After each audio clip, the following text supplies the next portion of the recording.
Hello, so we're going to talk about some of the design principles, support principles that we're going to be working on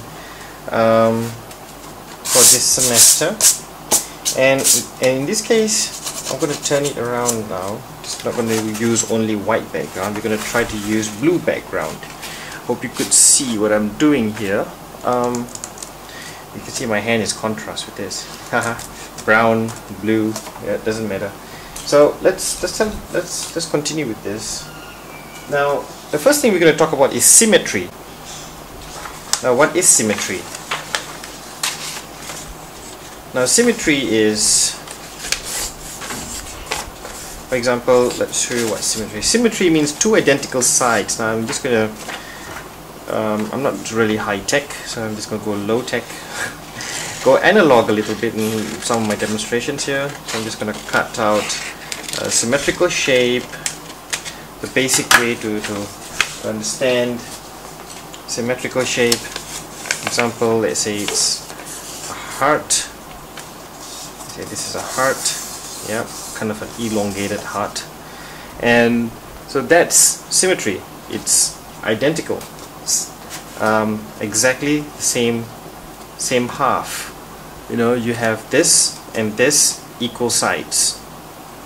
Now, how do you know if it's asymmetrical? Is, for example, let's cut it through here. Let's say I cut the heart into half. Oh dear, sorry to break your heart. And see,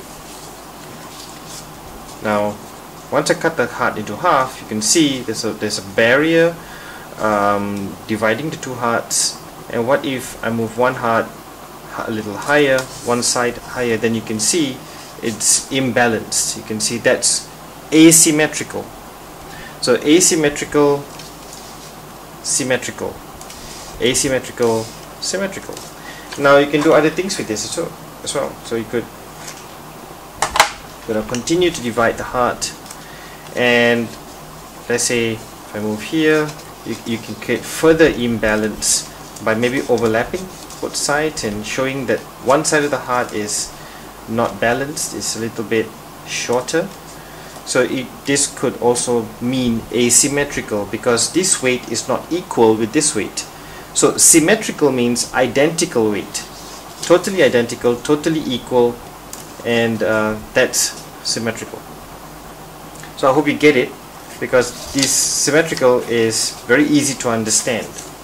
Now, repetition. Now, what does repetition really mean? Repetition, remember when I talked about variety? It could be the same species repeated, but with sense of variety in it. But repetition simply means what it is. Things which are repeated. Yeah? So how do you repeat things? Simple as that. So you could, for example, let's remove this, and let's say I've got this, and I've got this ball here. Now this is repetition. This is repetition. Now you have to pretend that this is a two-dimensional image. Now repetition simply means it's copies of one another. You can see similar things in Andy Warhol's paintings, where things are always repeating each other. So repetition is about what it just really means what it is, but it is stronger with a sense of variety. When you repeat, they have to be identical. It could be identical, but with some sense of variety. Now you could have identical things. Yeah, I'm showing you 3D objects, but if you were to show it in two-dimensional design ways, then you can easily say that this is a form of repetition. Is identical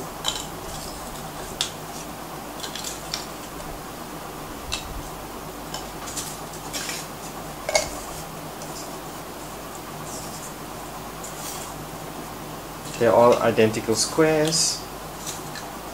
We have, yep, identical squares.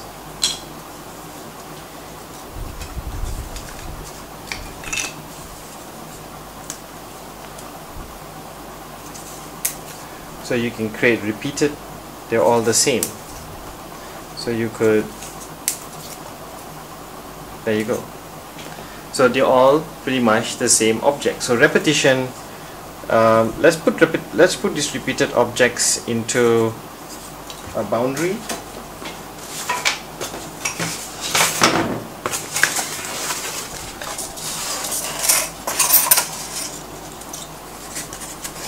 Put it within a boundary.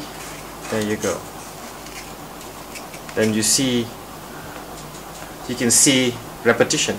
So repetition is simply copies of one another. So they just repeated at they're identical things. And the layout for repetition can vary. You know, you can have it in a line horizontally, or you could also have it quite balanced like this. Yeah, kind of like Andy Warhol's work. So I suggest that you, this is not, yeah, but this is more like it. Yeah, so they have to be identical. So repeated things are copies. So repetition. Now there are many ways repetition can be used in design. We will explore that later on. Now contrast. Now we talked about contrast earlier on, but maybe I can show you something a little bit different. So yeah, let's just say I have a yellow paper here, and I'm just going to cut some yellow paper out, and then if I use this yellow, I'm going to cut say something that looks like a circle but it's not a perfect circle. You know, I'm using a scissors, but I wish I could use the cutter. I'm more efficient using the cutter, but it's alright. So let's say you have this yellow circle right in the middle of this whiteboard. Let's bend a little bit here. Okay, just right. Do you see a contrast? Can you see the circle? Now, if you can see this circle, then how clearly can you see it? Because the circle, this yellow circle, is a very bright color, and the background is white. So if this was figure, how clear is it? Contrast is about clarity. If you were to put this here, it has a very high contrast, and if you were to put this and this here, then you can see the square very clearly because the background brings it out. Now we're not talking about, it's kind of like figure ground. Figure ground depends on contrast. But think about it. If it was a very colorful background, it was a very colorful background, like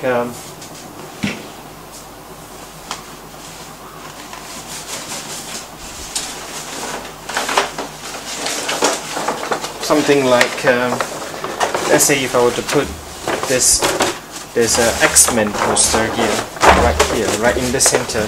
How do you show that contrast? What are you going to show? For example, if you were to look at this poster, what is it about this poster that has a large sense of contrast? And if you wanted to put something right here, would you be able to see it? Then if I were to put a yellow circle like right here, will you be able to see that yellow circle? Yeah, there you go. So if you put the yellow circle right here, and if you put it like say somewhere here, will you be able to see it? Will the circle appear very clearly? So this is one way to experiment with color on a background with say a particular foreground figure which is bright color or any other color against a colorful background like this. So contrast is about experimenting with what is clear and how to make the message appear a lot clearer in the foreground. Okay, harmony. Now harmony is about every part of the design working well together. We are in this country. You know what this country is? This country is called Malaysia. Yes. People are supposed to live harmoniously. What does that mean? Because Malaysia consists of different ethnic groups, so different ethnic groups are irregular. That's why I like irregular shapes, because they have a strong significance to our existence. Nothing is perfectly regular unless if it's man-made. So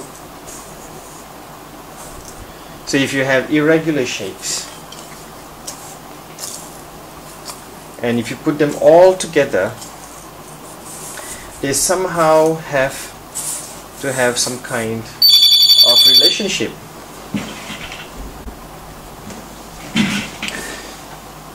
So if all the shapes here have a relationship with each other, and some of these, if you put them together in any way you can, if any other possible ways, you could still see a sense of harmony, how they work together, see how they complement each other. It's as though these shapes have like they're like jigsaw puzzles or something. So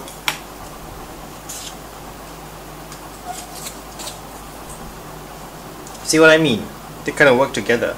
What other ways can you show harmony? So this is if you arrange them in a grid or something. Now what if you have another way to do this? Now let's try another way to do this. What if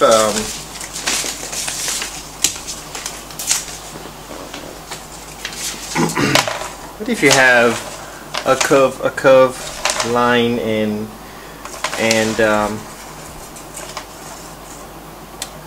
well, oops, sorry, careless of me. I'll just put that here, and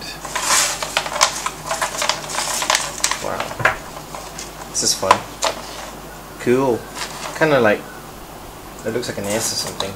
But what if you create shapes and kind of like goes with that has a different kind of layout.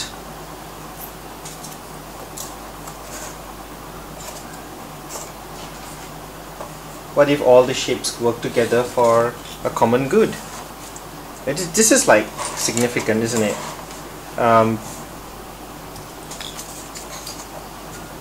So harmony is like everything working together for a common good.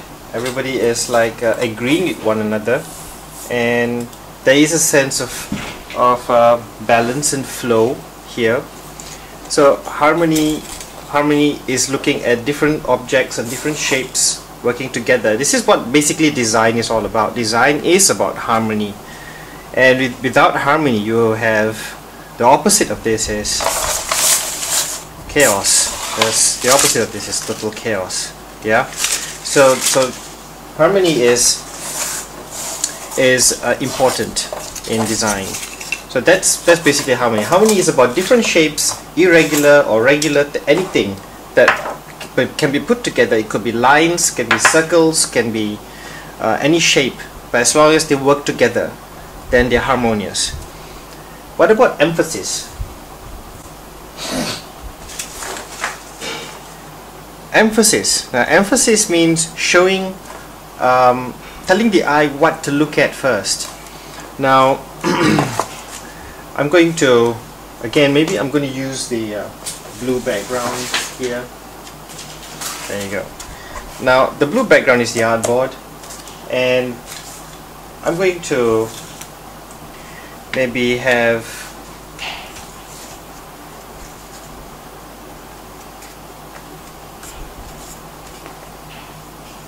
some shapes messing about here and there.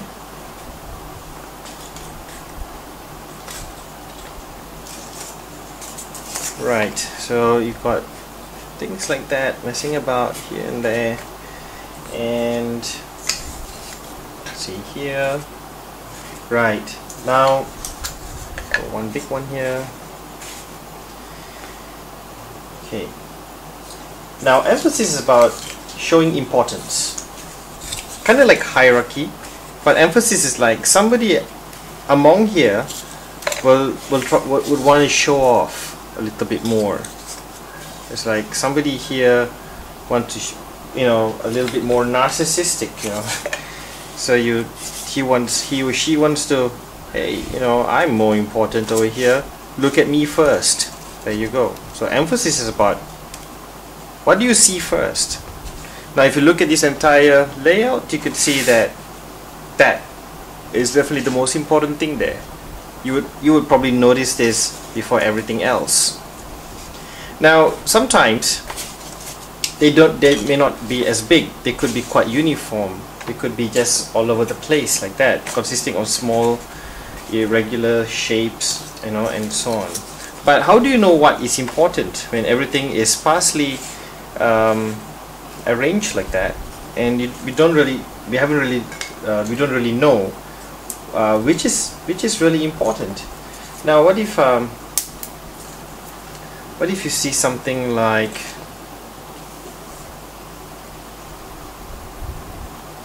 that over there? Now all of a sudden this thing becomes important. Suddenly your eye will start to focus on that. From something that's quite mundane and uniform, you can't really tell what you're supposed to look at first. Then all of a sudden, you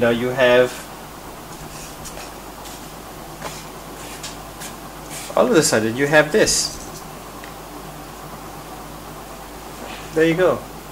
All of a sudden your eyes start to notice that, hey, there's something on here, there's something right over there that you got to look at. Could be like, hey, look, there's this mole over there. It's like when you look at somebody's face and you see a really interesting large mole on that face. Poof! Immediately your eyes notice that, and it's all. If you don't, sometimes you can't. For a fact that it's drawing your attention to that thing. So the same thing like this, emphasis about something up here could be emphasized, and you could emphasize anything. Emphasis could be, doesn't have to just be about size, but it could be what you want them to look at, basically. So in terms of hierarchy, that could be the most like the thing that leads after everything, because you want everybody else to notice what's around it, but somehow you want to place importance on one object. So emphasis is about that. Okay, it's not just about the size, but it's about what you want people to notice. Okay.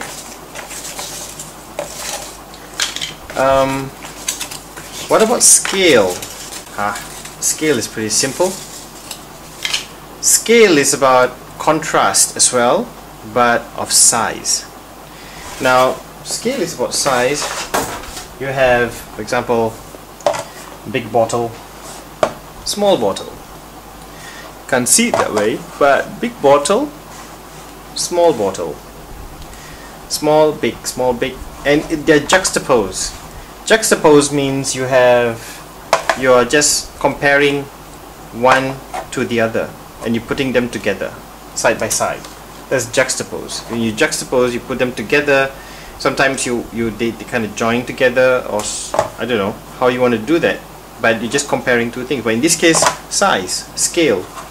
Now scale is often used in drawings, in posters.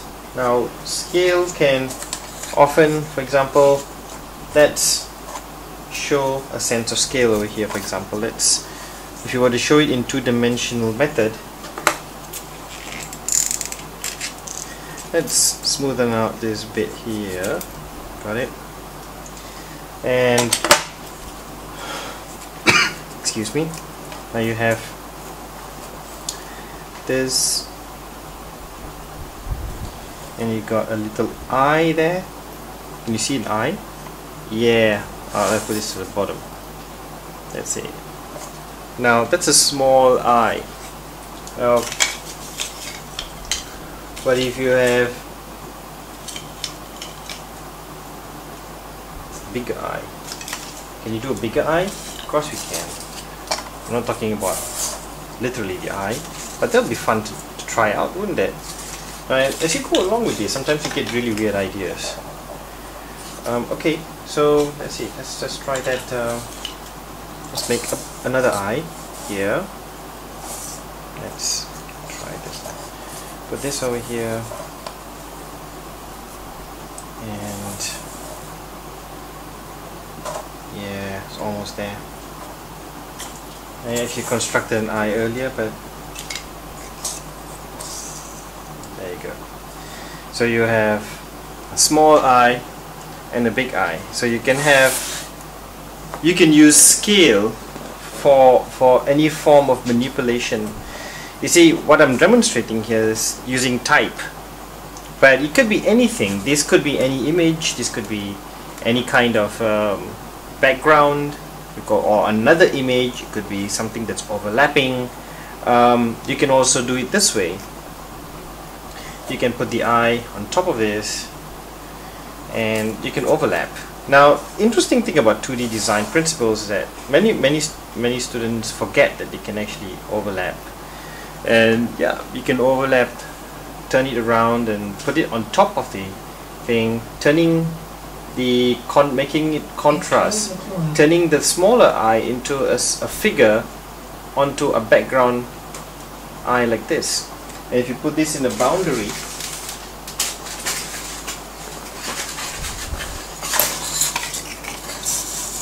if you put a boundary over it, it will look quite interesting. And you can see how the figure ground technique worked here, and you can also see a sense of scale, small eye with big eye. And this is called manipulation. You got to manipulate what you see. It'll be good if you have if you work around, just play around with shapes and blocks, and then you'll somehow find your inspiration. So scale is about size, but size doesn't have to just always go side by side, but it can be overlapped, it can be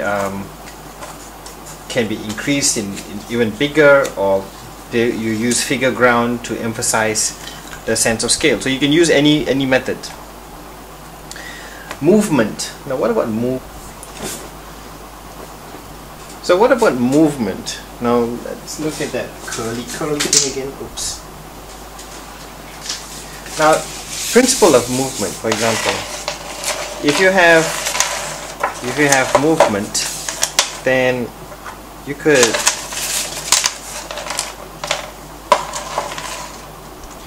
movement is very interesting because they are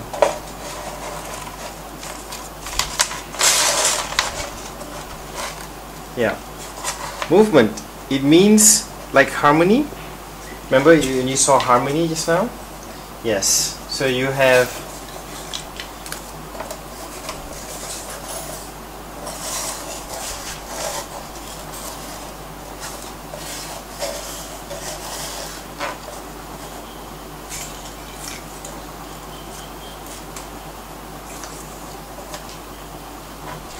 movement means that it shows some kind of directional motion using 2D design. Now there are many ways to show movement. So in this case I'm trying to attempt to show some kind of movement. Yeah. So this was similar to the example I showed you. Let me I think it would be easier for me to remove this.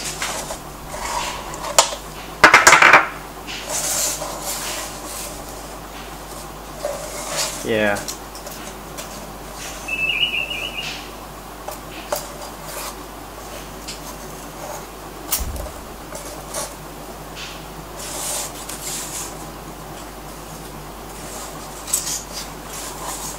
So if you can see this, you can see that the lines are moving. So you can see some sense of motion. There are many designs out there that can show a sense of motion. Now you can also use it with other shapes like squares. In dynamic positioning, you can see the squares moving as well. Now don't have to worry about space. Sometimes you can put them even closer together, and they can show, you can also show movement by putting them closer together.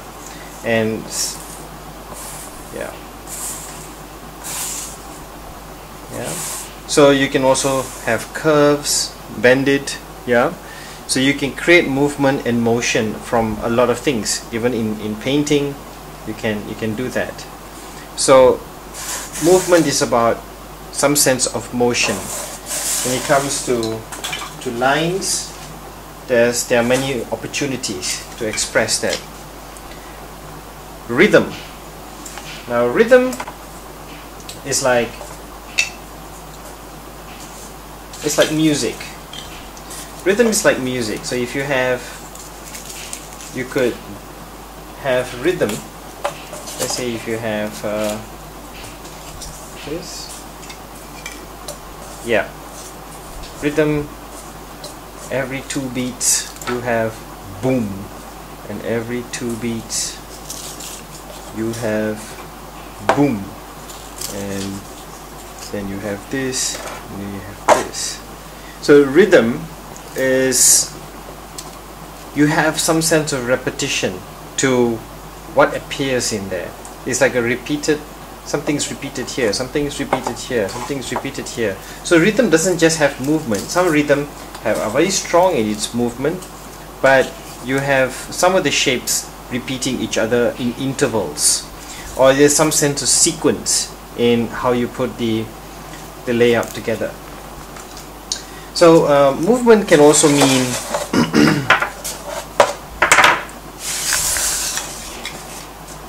like 1, 2, 3.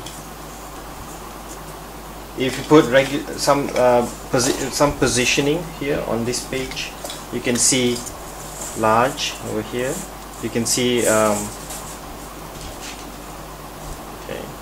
one large block here, and then you have another large block over here, and you see some sense of repetition. So you got boom boom pop pop, like smaller beats. So this could be a larger one. So movement is very much to do with repeated objects, but in irregular sense. So you could see this moving on, and boom boom boom. It's some sense of rhythm. So rhythm is like that.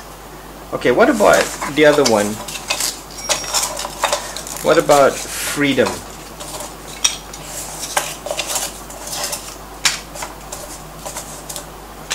Freedom. What is freedom? Freedom is this. Totally anything. So freedom is your expression. What are you going to do for freedom? What are you going to do? So can you put everything together? Can you put everything together? Yes, of course. And if you want to put everything together, and can it become an artwork? Yeah, it's possible. So if you put something together, and let's say I want to express myself doing this today, and so freedom is like mixed media. You can actually create a whole genre of a whole new composition just by freely expressing yourself. So this freedom is for you to explore, and this is what I would like you to do as well for this semester. You need to have room for self-expression, but combining all the design elements together, and I'm going to encourage you to pick and choose any kind of principle or combine them all together. So alright, so that concludes this video about the support principles, and I hope to I'll be seeing you in class, and we will continue our exercises and assignments. The next video will talk about some of the other demonstrations. So until then, ciao.